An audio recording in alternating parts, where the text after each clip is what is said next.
So ito mga kapwa, yung kinabit natin, water resist yan. So kahit mabasa yan, walang problema. So, hindi natin kailangang basahin pa yun ng tubig o ilubog natin sa tubig. Sino ba naman sa tingin nyo yung gagawa ng ganon? Buhay mo muna. Hindi mo kayo. Lubog mo. Wait, teka. Lubog mo, sige. Ah, Sira. patay, prito. So yan mga kapwa. Oh, napos mo. Tapos nga, blower yun. Malamig pa yan. Iniinom namin yan mga kapwa yan. May chill ba? Malamig yan, no? Nag-yilo. Yung mini driving light natin, patay ang headlight. Low beam. Grabe. Low beam yan ha, low beam. High beam.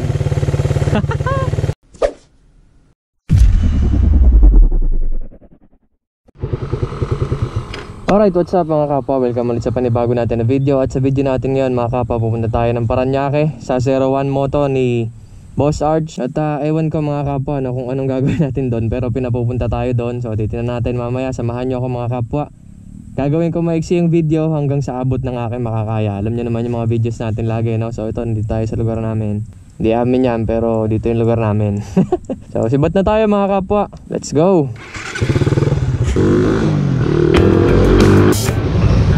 Kaya kita pinapanood. Okay, shoutout ulit sa tropa natin mga kapwa yan. Tsaka sa kanyang OBR yan, kasama niya. Shoutout sa tropa natin mga kapwa.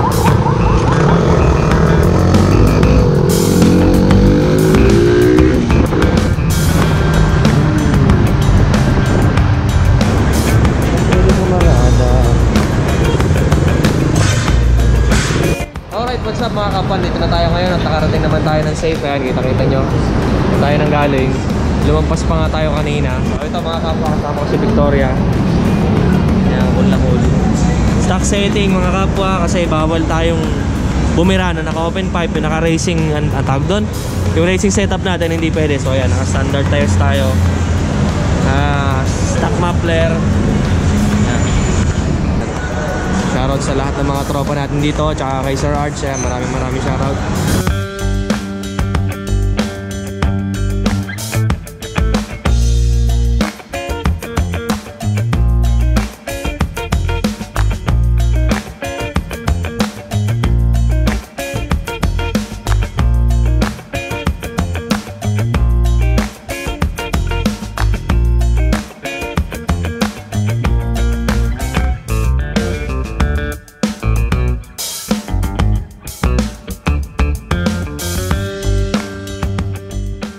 Alright, sa mga kapwa, ito si Sir Arch. Ayan, tingnan natin ito. Meron tayo ditong sisirain at meron tayong kakabit sa motor natin. Alright? Dalawa. So para kay kapwa, explain lang natin, baka magkamali. So ito yung sira, brother. Actually hindi siya sira, ayos siya. Mahina lang yung ilaw. So ito yung wawasakin mo. Yeah, wawasakin natin yan mga kapwa. Abangan nyo ha. Tapos ito naman yung ayos. Okay. Yan. So para makita nila kano nga ba siya ka-okay. Titignan natin yan mga kapwa ha. So ayan, kita-kita nyo, live na live tayo dito mga kapwa. Ako na magkakabit, sinabi ko na kay Sir Arch na ako na lang magkakabit para ma-share ko sa inyo, kasi alam ko inaabang-abangan yan. So ayan, maraming salamat kay Sir Arch mga kapwa. Suportahan natin ang 01 Moto. So ayun lang, pabibilisin ko itong video natin mga kapwa. Bibiyahin na tayo kaagad. Let's go! Alright, so titibatan tayo mga kapwa. Salamat.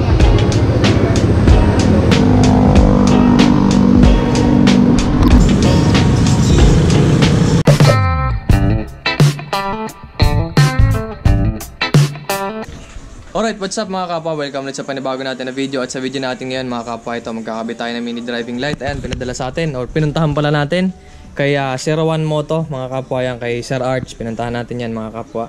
Binigyan niya tayo ng Firefly na mini driving light. Ayan, papakita ko sa inyo, tuturuan ko kayo kung paano mag-install. Napakasimple lang yan mga kapwa. At yung isa, dalawa yan mga kapwa, itong isa. Chachap-chapin natin to, tignan natin kung ano yung nasa loob. So mabilisan lang to mga kapwa, yung humaba yung video kasi simula ngayon gagawa na tayo ng mga maiksing video lang, hindi ko napapahabahin. So ayan, kitang-kita nyo si Victoria.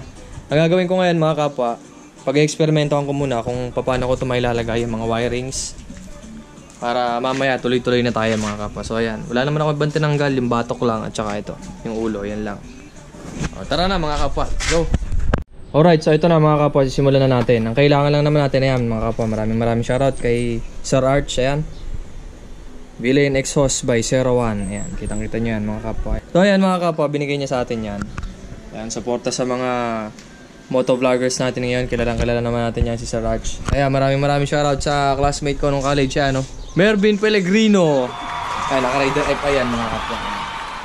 Kakabit na natin to. Ang kailangan lang natin mga kapwa, ito. Gusto ko mabilis lang yung video eh. Alam nyo naman, lagi tayo napapahaba. Kailangan lang natin switch. So, hindi na natin kailangan ng relay mga kapwa kasi meron talaga akong nireading relay. Kaso nga lang mga kapwa, na-found out ko na kaya naman kahit wala ng relay. Kasi hindi nanginginit yung pinakang wire niya. Ito, papakita ko sa inyo. Siyempre, kaya merong relay yan. Ginagamit natin ang relay sa mga mabibigat na load. Ngayon mga kapwa, ito, tantiometer lang ha. Ito, maniwala kayo sa akin mga kapwa. Tinesting to kanina. Kinabit ko to. Itong pinakang wiring niya, ito, kanabit ko na yan. Tinesting ko na siya ng mount dyan. Tapos tuturo ko sa inyo mamaya. Ito, pinakang ano natin to, pinakang testingan. Tinesting ko yan. Yung switch natin, yung pinakang contact point niya, papuntang positive or galing sa positive, ito. Galing to sa battery mga kapwa. Rekta ng positive. Hindi siya nanginginit. Kahit nakarekta lang siya sa battery, kinontak ko lang, dinikit ko positive, negative. Hindi siya nanginginit. So, meaning, kaya nung mismong switch lang natin yan. Kasi kaya natin ginagamitan ng relay yan. Kasi nga, masyadong malakas yung kuryente, hindi kakayanin ng switch lang. Sa starter natin, meron tayong relay, di ba? Sa mga ibang accessories, katulad ng headlight, yung headlight ng mga sasakyan, meron yung relay. Eh sa tingin ko mga kapwa, kaya naman nung mismong switch lang natin, ito, yung switch natin na ito. Kasi LED lang naman yan, hindi naman malakas kumonsumo yan. Ang pinakang amperahe lang niya ay, so ayan mga kapwa, 1.3 amps lang, tapos working voltage 9 to 36 volts yan, compatible siya kahit mababa na yung voltahe ng battery mo, ilaw pa rin siya. Lifespan 30,000 hours, tapos lumens 30,000 lumens. Ayan, wattage 20 watts, bulb, LED Korean, LED chip yan, etc. mga kapwa. Ayan yung kulay niya, kulay yellow, white at saka yellow white, yun parehas lang naman. So ito mga kapwa, kabit natin. Hindi natin kailangan ng relay kasi pag nagkabit tayo ng relay, medyo mahirapan pa kayo sa wiring eh, halos parehas lang din naman. Kayang-kaya naman yung switch natin, katulad nga na sinabi ko sa inyo kanina. Ayan. Another thing pa na kailangan nyo mga kapwa, ito fuse. Ayan, fuse box na maliit. Nabibili nyo to, mura lang naman to mga kapwa. Mahanap talaga kayo na mabili nyo. Ayan, maraming shoutout kay Kuya Aldrin. Ayan, sa kanya ko to nabili. Ayan. Para in case na mag short circuit, meron tayong kalokohan sa wiring natin, nagdikit yan, sablay yung wiring, makakat na itong fuse natin. Alright, sa placement naman ng pinakang bracket natin mga kapwa, ito tuturo ko sa inyo. Ito, dito lang natin siya kinabit. Ayan, pwede kayong gumawa ng DIY or meron nabibili na ito na bracket talaga. Pang Raider, marami nagbebenta niyan mga kapwa. So ito, ginawa ko siya ng diskarte. So sa ating mga naka-Raider, ayan, pwede nyo tanggalin yung isang tornilyo dito sa ilalim, yung pinakang support ng ating telescopic shock. Ayan. Pagkakabit nyo siya, tatanggalin nyo muna to kasi mahirapan kayo kapag nakakabit na yung pinakang LED natin dyan. Yung bumbilya nung mini driving light, mahirapan kayo kapag nakakabit yan. So pagtanggal yan, ganun ang itsura nyan.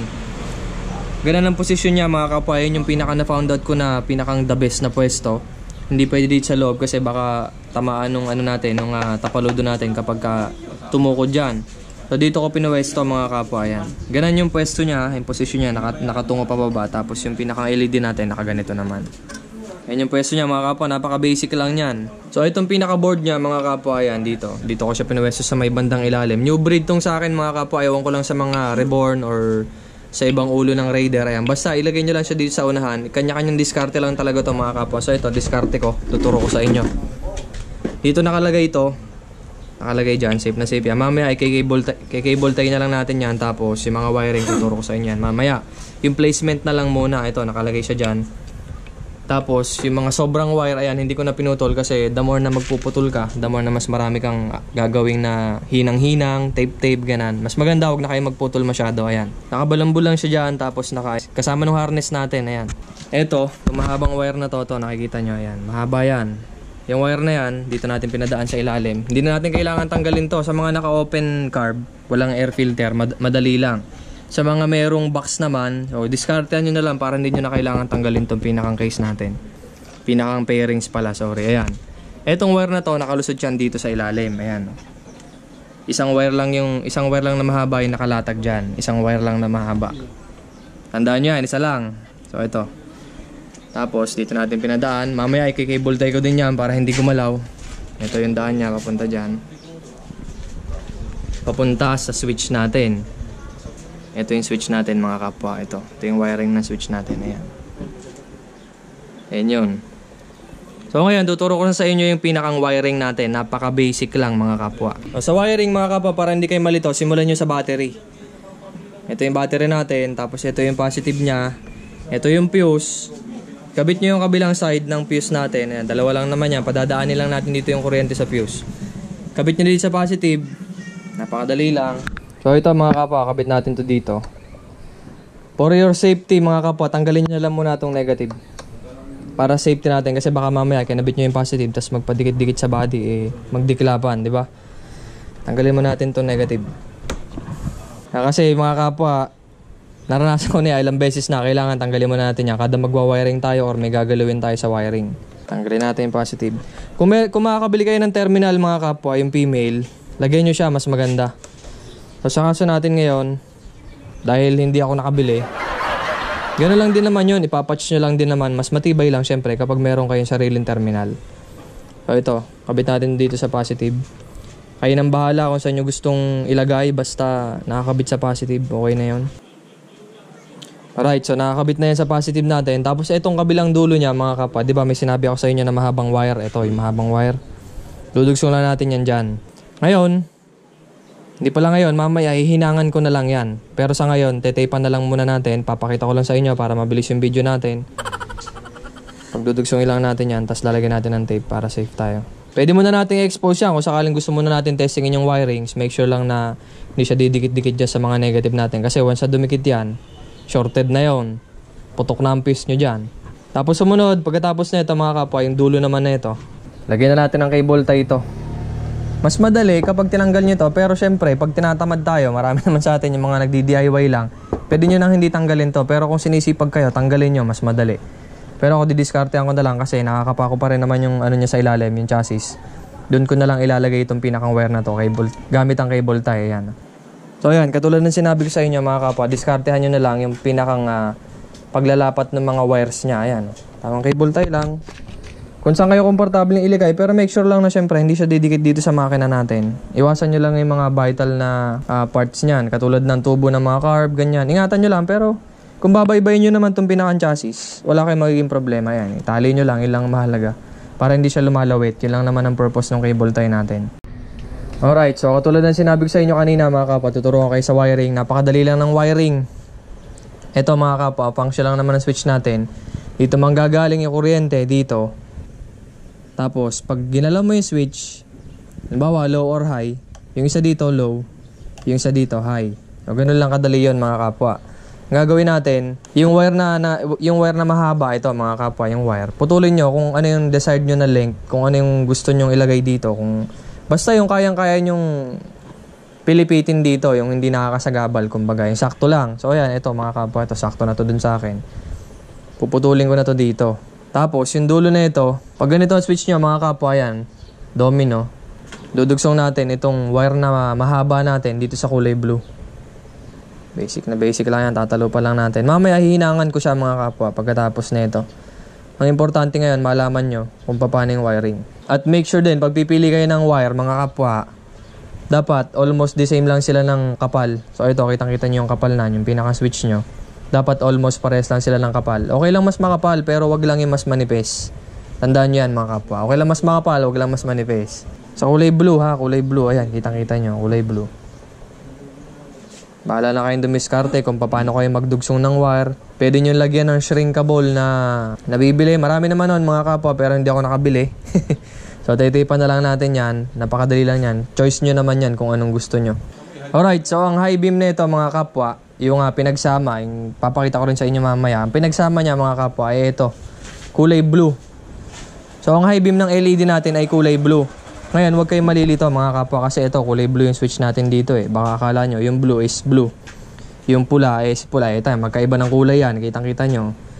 Yung isa, blue, black, tsaka brown. Tapos yung isa naman ay red, blue, tapos green. Yung green, papakita ko sa inyo mamaya yan. Napaka-special feature yan itong bago natin na mini driving light. Ang tawag dito mga kapwa ay blinker. So kung gusto nyo blinker, tuturo ko din sa inyo yan mamaya. So ang low beam mga kapwa, ito, itong low beam, yung red, kakabit natin sa brown.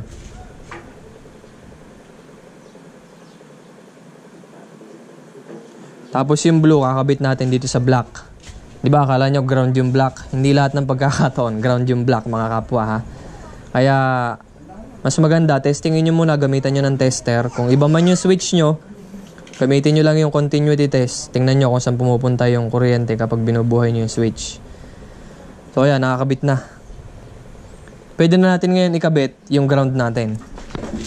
Pero make sure lang mga kapwa ha, make sure bago nyo ikabit yung ground, na walang dumidikit dyan sa lahat ng wiring nyo sa ground natin. Another thing pa mga kapwa, 4 ang wire na itong LED natin. Tanggalin ko muna ulit. 4 yan mga kapwa, kung makikita nyo, 3 lang yan. Meron pang isa, naka-ground yun. Ito yung isa mga kapwa. Kita nyo yan? Yung kulay itim. Yan, kulay itim na wire na yan.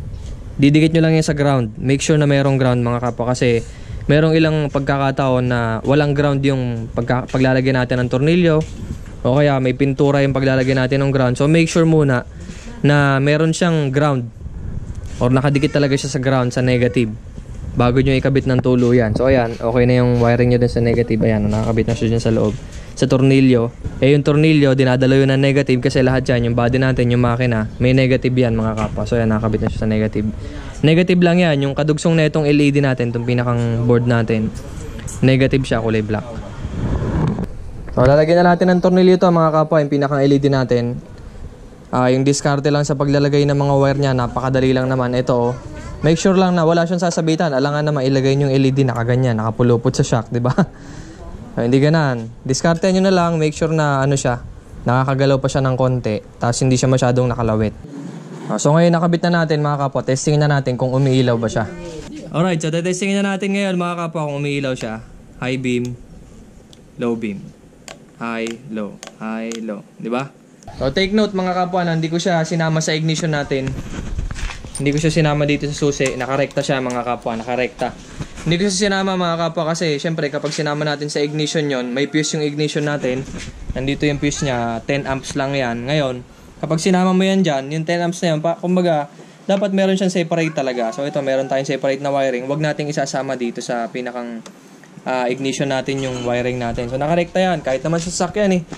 Sa mga sasakyan mga kapwa, kung mapapansin nyo, diba, yung headlight nya nakarekta yan. Kahit patay yung makina, pwede mong buhayin ng headlight. So sa atin mga kapwa, nirekta ko na lang din. Para hindi na natin kailangan isusi yung ignition natin, pwede nating buhayin to. Human error na lang mga kapwa, human error na lang kapag nakalimutan mong patayin yan. O syempre, sino ba naman sa tingin nyo, sa ating mga riders mga kapwa, sino sa tingin nyo yung mag-iiwan yan na bukas? O yan.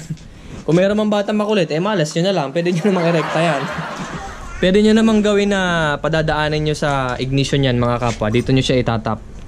Dito sa kulay green na yan. Nakikita nyo yung kulay green na yan. Itatap nyo lang siya dyan. Babaybayin nyo lang itong susian natin. So ito lang naman yung susian natin mga kapwa. O ayan o. Tatalop lang kayo ng isa dyan. Tapos doon nyo itatap. Itong mahabang wire natin na kinabit. Yung mahabang wire natin, ayan yung mahaba.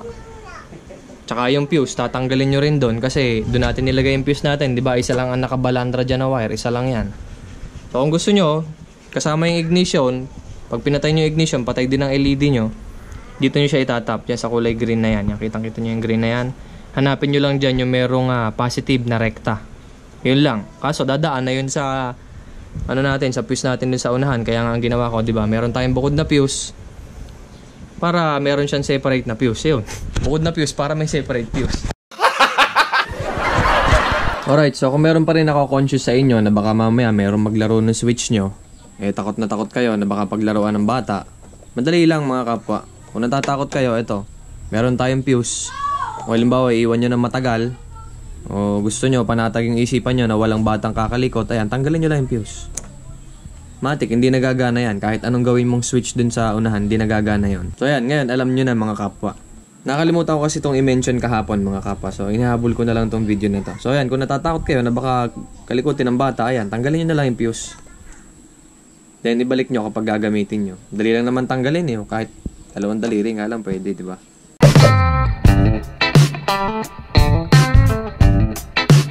Itong bago natin na mini driving light. Ayan. Itong green mga kapwa, blinker to. So nasa sa inyo kung lalagyan nyo ng linya ng blinker yan. Pero gusto ko lang sabihin sa inyo na meron siyang blinker. So ito mga kapwa, assume natin na ito switch. Huwag pala nating assume, sige, halimbawa meron tayong switch. So halimbawa, ito, meron ba tayong isang switch, gusto natin lagyan ng blinker. So itong switch na to, syempre, lalagyan natin doon sa kabilang side mirror natin dito. Ganito lang mag-wiring mga kapwa. Yung positive natin, yung mahabang wire na tinuro ko sa inyo kanina, ito, itong mahabang wire. Dikit lang din natin dyan yung kulay blue. So pinagdikit ko itong dalawa mga kapwa kasi wala na namang function yung high and low beam niya. Pinagdikit ko na yung black tsaka yung brown. Itong black tsaka yung brown, kakabit natin yan ngayon dito sa kulay green. Kulay green, di ba? Kulay green. Didikitin ko to. So ayan mga kapwa, ayan yung itsura niya. Pinagdikit ko tong, wala to mga kapwa, huwag nyo nang isipin to. Pinagdikit ko yung brown tsaka yung black. Tapos kinabit ko sa kulay green na terminal, yung pinakang mini driving light natin. Ayan, green. Pag yan ang kinabit mo, ito yung switch natin. Mahalin dyan ang buhayin mo, mapa low or high, meron yung blinker. So ito mga kapwa, oh. Blinker siya. Diba? Tapos ang blinker niya mga kapwa ay kulay white and yellow or naka high beam siya kapag blinker. Ayan, blinker. Buhayin ko ha. Blinker. Buhay mo yung switch. High beam yan mga kapwa. Pag binuhay ko to, magiging blinker yan. Diba? Patay mo yung switch. So kapag buhay yung ilaw natin, halimbawa gumagana yung mini driving light natin, buhay mo yung switch. Buhay mo yung switch, boy. Pag pinindot natin yung blinker, blink siya, automatic nag-override siya. Patay mo na, boy. Automatic nag-override siya sa white and yellow. Tapos magbi-blink siya. So yun yung function ng blinker natin. Nasa sa inyo mga kapwa. Pwede nyo siyang ilagay sa busina. Halimbawa, bubusina kayo. Halimbawa lang ha, itatap nyo lang naman yan sa busina. Halimbawa, busina, mangyayari dyan, pip! Parang ganon. Pip! Pip! Ganon. Kung gusto nyo ng ganon mga kapwa, ako talaga, hindi ko talaga gusto ng ganon mga kapwa. Yung nagsasabay sa busina. Pero, nasa sa inyo, choice nyo yan kung anong gusto nyo ikabit sa motor nyo mga kapwa, di ba? Nasa sa inyo kung gusto nyo kabitan ng blinker na kasabay ng busina para kayong highway patrol. Pip! Di ba parang ganon? So nasa inyo yan mga kapwa. Sa akin hindi ko siya kakabitan, pero tinuro ko lang sa inyo kung paano siya lagyan. Meron siyang function na ganon. Choice natin yan kung anong choice natin. Pakabit na lang natin sa may gusto magpakabit. Yan, sa 01 Moto, punta kayo dun mga kapwa. So ngayon, sisecure lang natin to mga kapwa. Yan, pupesto natin ng maganda yan para hindi siya sagabal. Pagkakabit natin ng ulo. Tapos yung mga wire natin, ayan, ito yung mahabang wire. Ito lang naman pinakang star natin dito, itong mahabang wire, di ba? Diyan ang gagaling lahat ng positive. Titipan na namin to at isa-secure namin para hindi siya nababasa. Lalagyan namin dito sa loob. So ito mga kapwa, yung kinabit natin, water resist yan. So kahit mabasa yan, walang problema. So hindi natin kailangang basahin pa yun ng tubig o ilubog natin sa tubig. Sino ba naman sa tingin nyo yung gagawa ng ganon? Buhay mo muna. What mo kayo? Lubog mo. Wait, teka. Lubog mo, sige. Sira. Patay, prito. So yan mga kapwa. Napos mo. Tapos nga, blower yun. Malamig pa yan. Iniinom namin yan, mga kapwa yan. May chill ba? Malamig yan, nag-yelo. Okay, tama. Inumin ko. Hindi, joke lang. Iharap mo dito yung ilaw para makita nilang maliwanag. Luwag mo. Ala, ano yan? Pinarate. Ganun ba yun? May yelo pa. Nasa yung yelo? Ayan, nalaglagan. Wala na. Ito. May yelo. Makalamigin yun eh. Pwede na sa motor ko. So, naikot pa yung blower, mga kapwa. Wala, nakakulo. Hindi, blower yun. Painit ang pagkakas ng tubig. Sira na yung makina nyo, buo pa yung mini driving light nyo. Basta. Siya. Mo sa kanya. Alis na yung mga klasiko, mga kapwa. Mervin Pellegrino. Shout out. Kaya maabuti na kasi siya ng ulan, mga kapwa. Ingat tol, ingat. Salamat. Sige. Alright, so ngayon titingnan natin mga kapwa kung anong nilalaman nito. Ito yung inano natin mga kapwa. Ito yung binabad natin sa tubig na malamig. Titingnan natin kung ano yung laman mga kapwa. Laman na mini driving light natin. So, ito yung pinakang ano niya mga kapwa. Ito yung nagpapakalat ng ilaw niya. Nagpo-focus ng ilaw niya para maging flat. Tapos sa loob niya, ito napakasimple lang mga kapwa. Very simple lang yung ano niya. Ayan o. Ayun yung pinakang LED niya nasa loob. Ayan mga kapwa, dalawa. Napaka basic lang na ito mga kapwa. Ito sa likod niya mayroong blower. Boy, buksan mo na nga rin to. Sirain na natin to. So ayan mga kapwa, ito yung loob niya. Napakasimple lang. So hindi talaga, sa makikita natin mga kapwa, alam natin hindi siya kukonsumo ng napakalakas na kuryente. Kaya hindi natin siya kailangan kabitan ng relay, I mean. Hindi natin siya kailangang lagyan ng relay. Ayan. 'Di ba? Napaka basic lang ng mga components niya sa loob. Tsaka hindi siya basta-basta papasukan ng tubig mga kapwa, kasi ito. Silyado siya diyan. So water resist siya. Resist niya yung tubig para kumbaga kahit mabasa, walang problema sa kanya. Ayan, boy. Tanggal mo. Kasi ito mga kapwa, makikita nyo merong goma. Ayan, diba? Para hindi siya pasukin ng tubig. Basa ang loob. Ito yung blower. Ayan, basang-basa yung loob mga kapwa. Kasi ito yung binasa natin. Ano ba ito? Ano bang gagawin natin dito? Ayun. Alright, so natanggal na natin. Ayan mga kapwa. Ay, grabe, kahit nababasa yung loob niya. Wala talaga siyang proteksyon mga kapwa. Walang proteksyon to.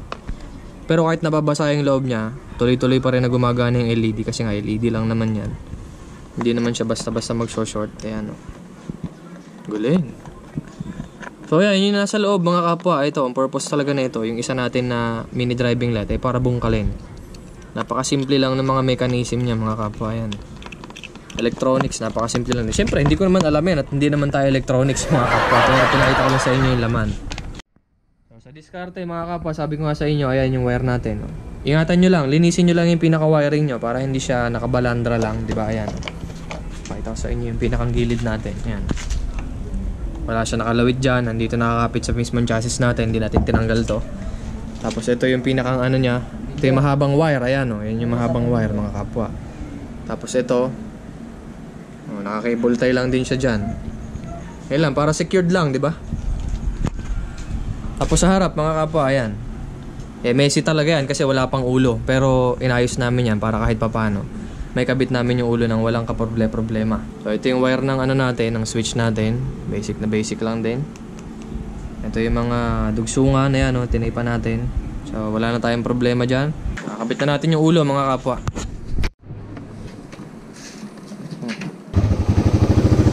Ayun po, bali wala ngayon ang headlight Wag! Sobrang tungo naman.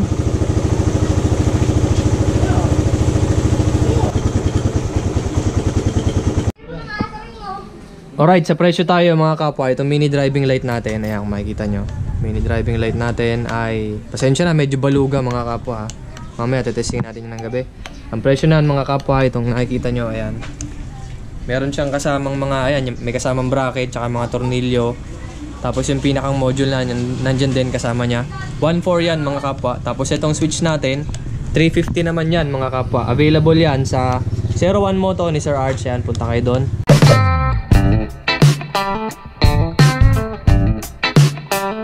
Alright, so sa ngayon mga kapwa, testingin natin yung mini driving light natin. Medyo maliwanag pa ngayon, pero paggabi na rin. So testingin lang natin kung ano yung liwanag niya. Ito yung park light ko mga kapwa. Siyempre hindi kita yan. Headlight, ayan, buhay na yan pero malabo talaga headlight ko mga kapwa. Headlight, high beam,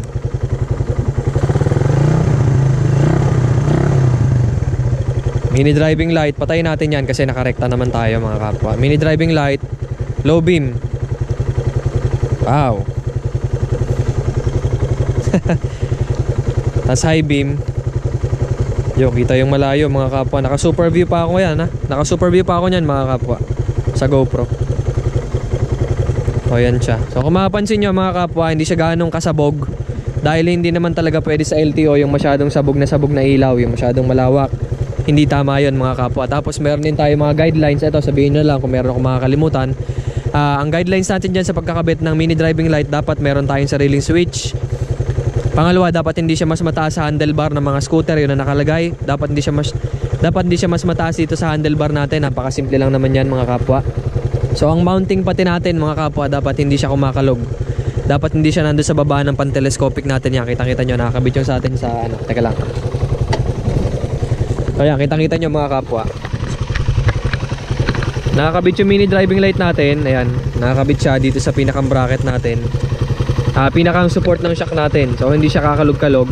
Kasi kapag dito mo kinabit sa baba, sa babang parte, mali yun mga kapwa. So ayan, layo tayo.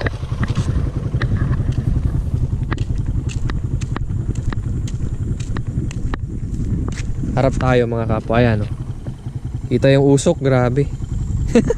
Liwanag mga kapwa. Kasi ano, alam nyo naman, hindi tayo nagmi-mini driving light. Ngayon lang talaga kasi kailangan na natin. Ayan, maraming salamat Sir Arch. Ayan, napakaliwanag, grabe oh.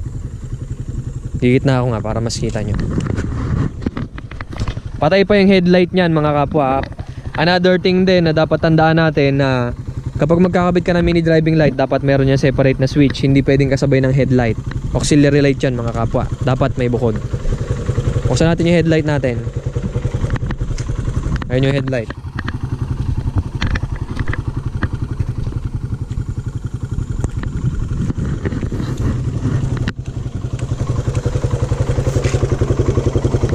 Liwanag, grabe.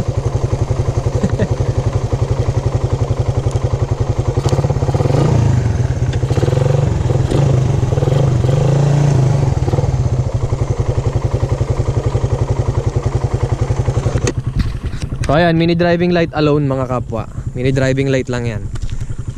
Grabe, liwanag oh. GoPro lang to mga kapwa. Alam niyo naman ang GoPro, malabo yan sa panggabi. So magagamit ko to lalo na kapag magbablog tayo ng panggabi mga kapwa. Ayan.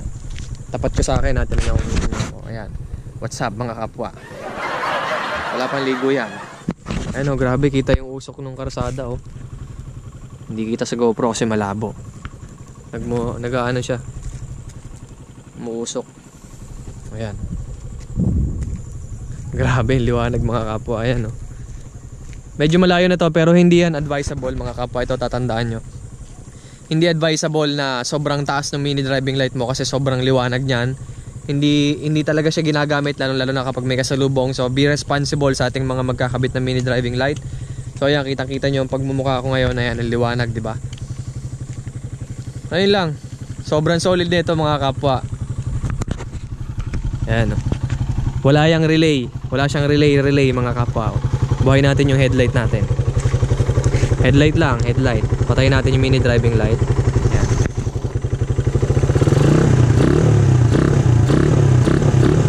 Buhay na natin. Sigurado tabon niya na mini driving light. Low beam. Then high beam. Mga kapwa, tandaan nyo mga kapwa, yung setting na yan, hindi tama yan. Sala yung setting na yan kasi nakakasilaw masyado sa kasalubong yan. Dapat ang setting natin ganito lang. Bako pa kasi hindi ko pa talaga hinigpitan to eh. Yan, ganun lang mga kapwa yan. Okay na yan. Hindi kailangan sobrang taas niyan kasi once na masyadong tumaas yan, masyadong masisilaw yung kasalubong natin. Sabihin mo pag masyadong malabo. Pag masyadong malabo, sabihin. Alright, so sa ngayon mga kapwa, ito sobrang dilim na dito. Normal na gabi lang, normal na gabi. Ayan, walang ilaw. Park light, di kita, headlight. Ayan, headlight ko mga kapwa, ayan. Tapos high beam. Yan ang high beam ko. Todo na yan. Yung mini driving light natin, patay ang headlight. Low beam. Grabe. Low beam yan ha, low beam. High beam. Kita yung bahay oh. Malabo pa sa GoPro yan mga kapwa. Malabo pa sa GoPro. Pero doon tayo mag-try. Buhayin ko din yung headlight. Buhayin yung headlight ko dyan mga kapwa. Low beam lang eh. Low beam mga kapwa. Low beam. High. High mga kapwa. Yan yung high. Grabe oh. Liwanag. Oh, take note mga kapwa. Ito, kitang-kita nyo ako sigurado. Tandaan nyo to mga kapwa, hindi nyo pwedeng gamitin na main light yan dahil nakakasulo talaga mini driving light. Kumbaga, gamitin lang natin yan kung sobrang dilim. Mayroon kasi mga lugar dito sa amin, lalo sa Laguna, sa mga probinsya yan. Maraming mga sobrang didilim na lugar. So kaya yan, kailangan natin yung mga mini driving light. Hindi ko alam kung sobrang haba pa rin ng video natin ngayon mga kapwa, pasensya na ha. Gusto ko mampaiksiin pero syempre mas maganda na yung mas detalyado. Lalayo pa tayo mga kapwa. So ito, ewan ko kung kitang-kita nyo pa rin ako mga kapwa, pero yon. Sobrang natutuwa ako dito. Ang lakas na ito mga kapwa. Very advisable ko to. So maraming salamat ulit kay Sir Arch. Maraming salamat Sir Arch sa suporta yan. Lahat ng mga motovloggers tinutulungan talaga na ni Sir Arch. Nung pang-una hanggang ngayon, isa siya mga kapwa sa mga OG motovloggers natin. Yun talagang mga naging pundasyon ng mga motovloggers noong unang panahon. Parang ang tagal na eh no. So ayan mga kapwa, napakaliwanag. Top slow! Ayan, yung low beam natin mga kapwa, di ba? Hindi siya nakakasilaw. Hindi siya nakakasilaw sa kasalubong kapag low beam. Pero pag high beam, high! Ayan, yung high natin, mataas siya. Pero ibababa ko yan mga kapwa. Binigyan ko lang kayo ng kumbaga pinaka-comparison, pinaka-example. Kasi dapat ang mini driving light talaga natin, hindi siya nakakasulo sa kasalubong. Tulong lang talaga natin yan para mas maging maliwanag yung paligid. So sa ngayon mga kapwa, testingin natin yan sa city driving, kumbaga yung maraming ilaw. Kasi baka naman sabihin nyo, dito lang ako nagtetesting sa madilim na lugar. So tara, let's go.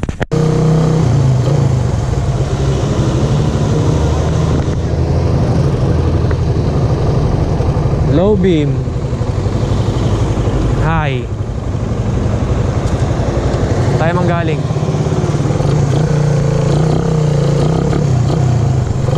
Low beam pa lang yan mga kapwa, low beam ha.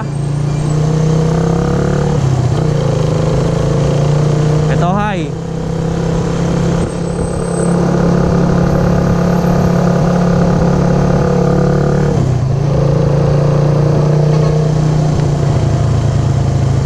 Balik na tayo.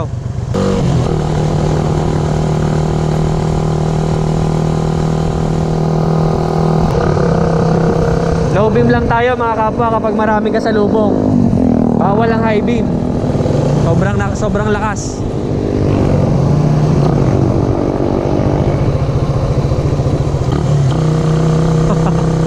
Parang kotse. Alright, so there you have it mga kapwa, yan, kitang-kita nyo. Maraming salamat ulit kay Sir Arch, yan mga kapwa sa suporta, yan. So sana natuwa kayo sa video mga kapwa. Kung nagustuhan nyo yung video, click, like, share, and subscribe mga kapwa, yan. Salamat sa solid yung suporta. So marami pa tayong pagsasamahan mga kapwa. Ride safe, keep safe everyone. Bye.